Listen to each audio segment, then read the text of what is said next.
So today we're going to be talking about the 2020 elections and the census. Movimiento, movimiento, movimiento. Movimiento, movimiento. What's up, everybody? My name is Janelle. My name is Ingrid. Welcome to our channel. So the first things that we need to talk about, 2020 is such a special year because not only are we electing a new president, but there's a bunch of seats open in New Mexico up for votes, right? So the election day is on November 3rd of 2020.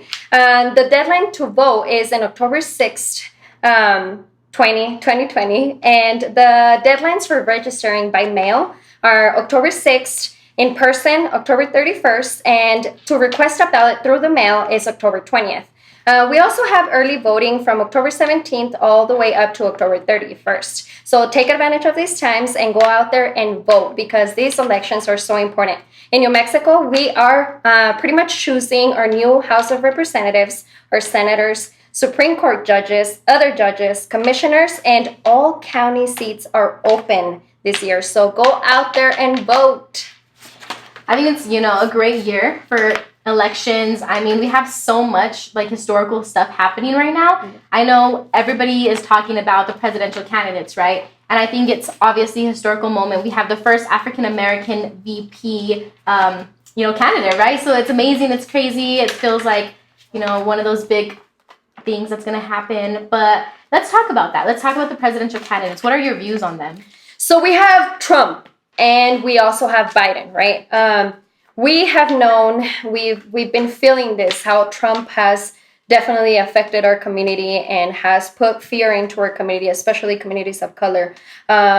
We know that both of these men have been accused of being sexual predators. There is a few cases, actually, I want to say more than a few.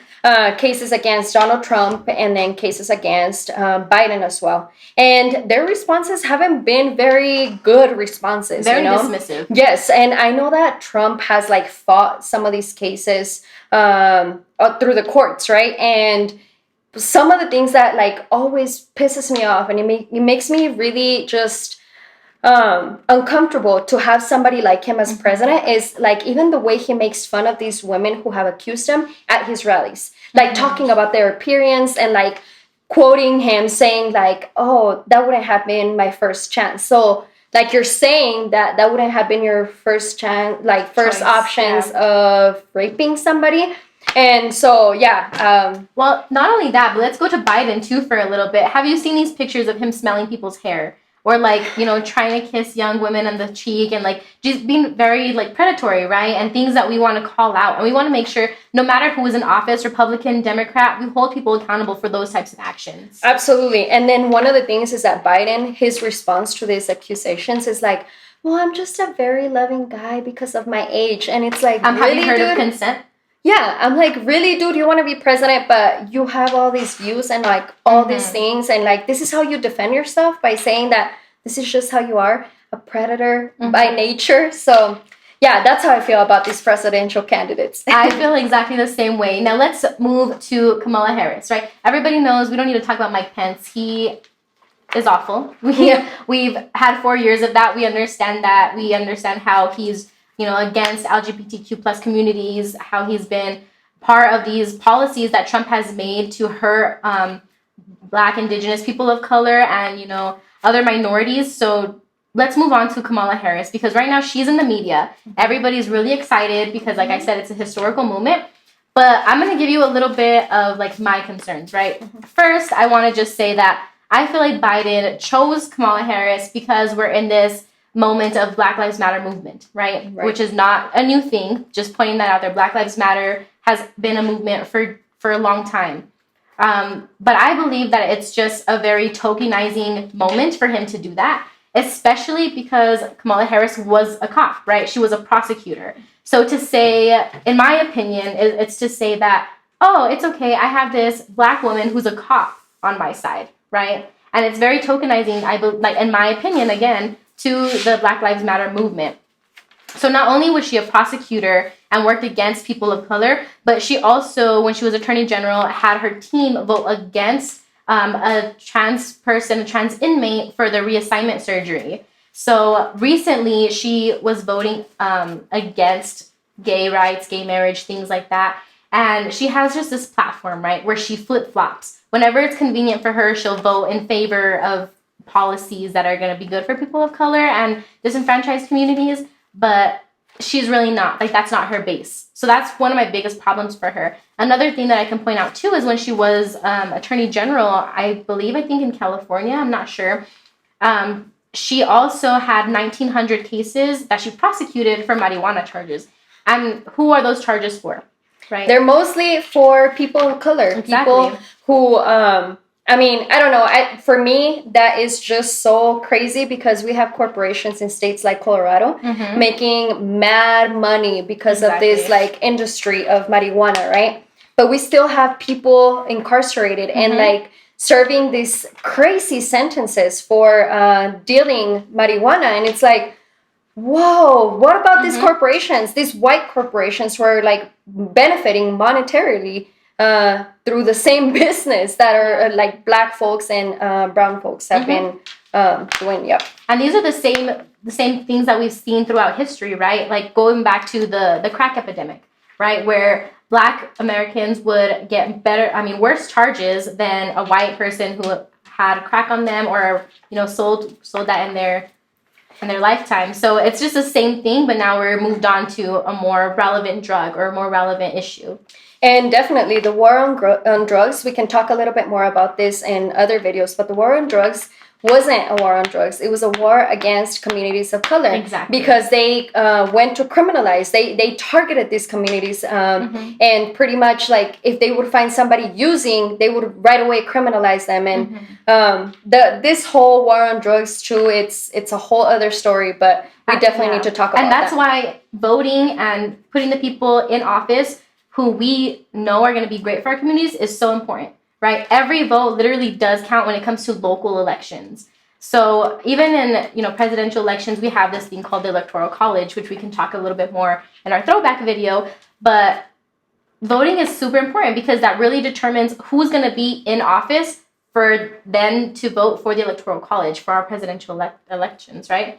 But other than that, let's get back to these people. Anything else that you want to say about our presidential candidates, Trump, Biden? So both of these people, of course, they're both running for president, and we have to choose somebody, right? It's so important for us to be voting, for us to be counted as well. So one of the things that I wanted to mention that happened, I want to say like about a month ago, is Trump signed an executive order to attempt and ban immigrants from being counted on the census.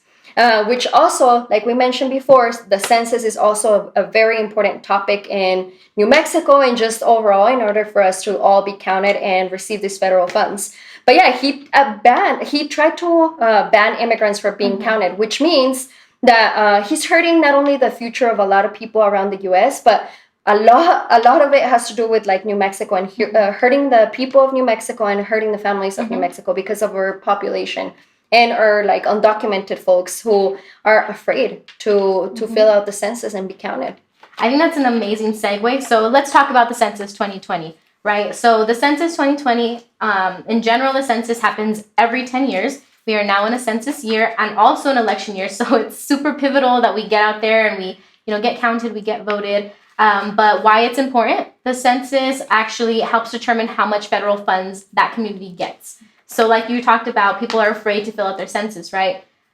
It's a difficult situation because we understand those fears. But another thing is we're here to tell you it's not a thing to be fearful about. If you were undocumented, if you are living in a household that's not under your name, please fill out the census because those do not count against you.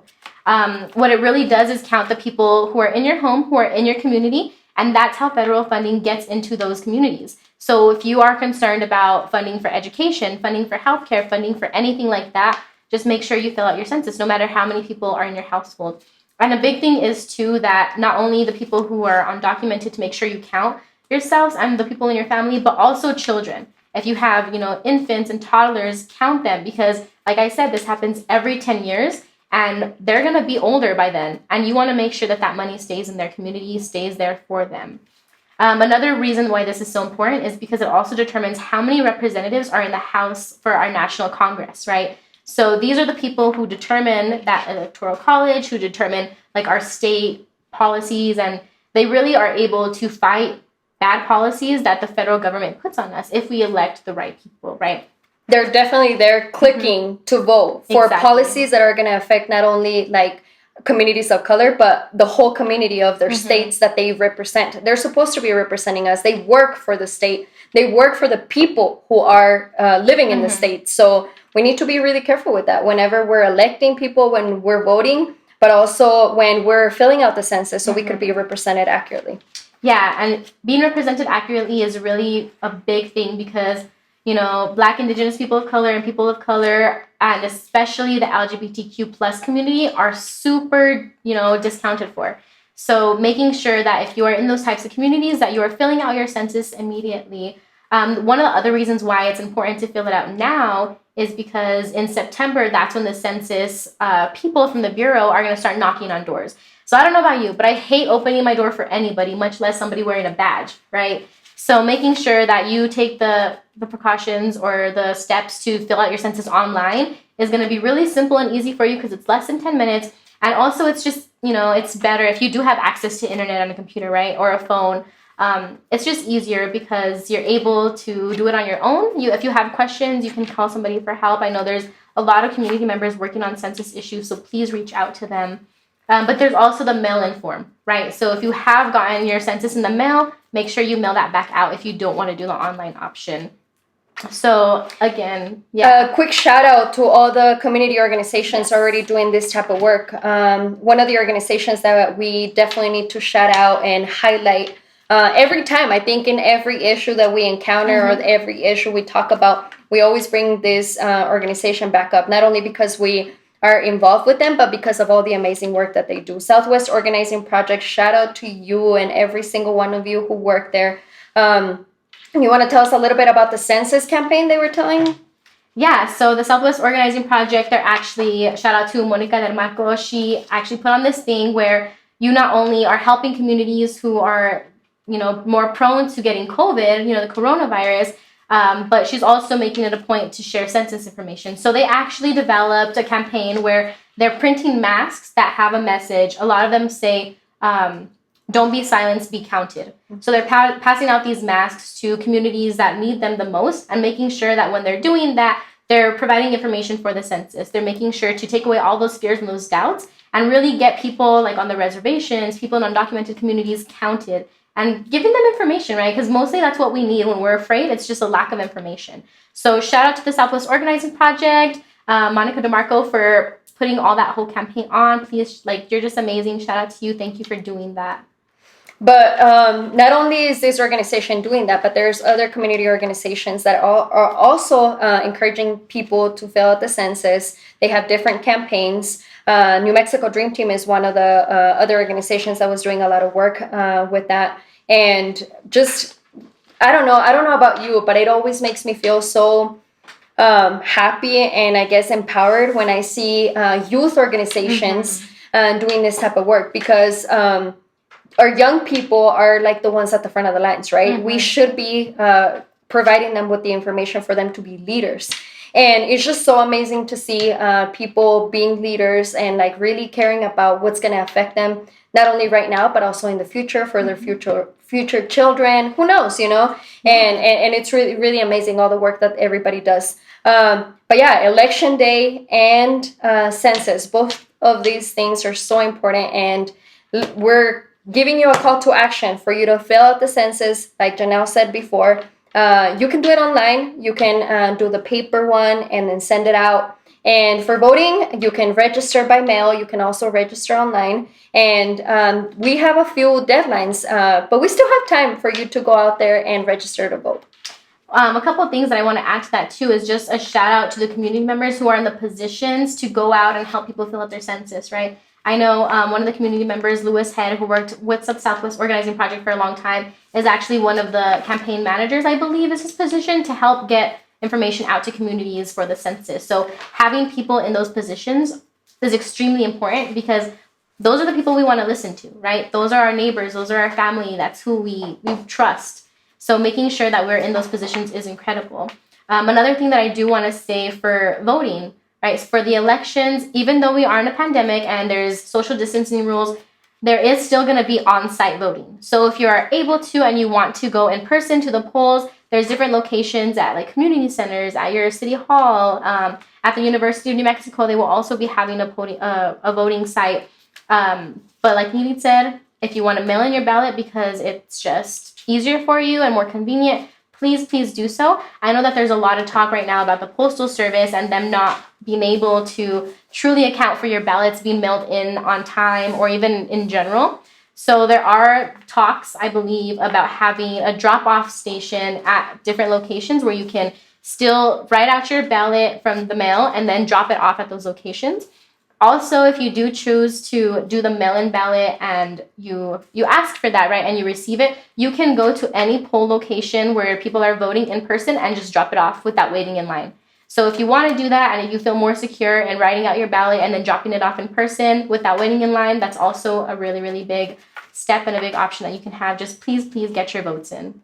And with everything that's happening with the USPS and all the articles that have come out, we literally need to talk about voter suppression and how that's connected. Mm-hmm. So thank you so much for listening to this video and really tuning in. Don't forget to check out our videos from the last time we talked about education.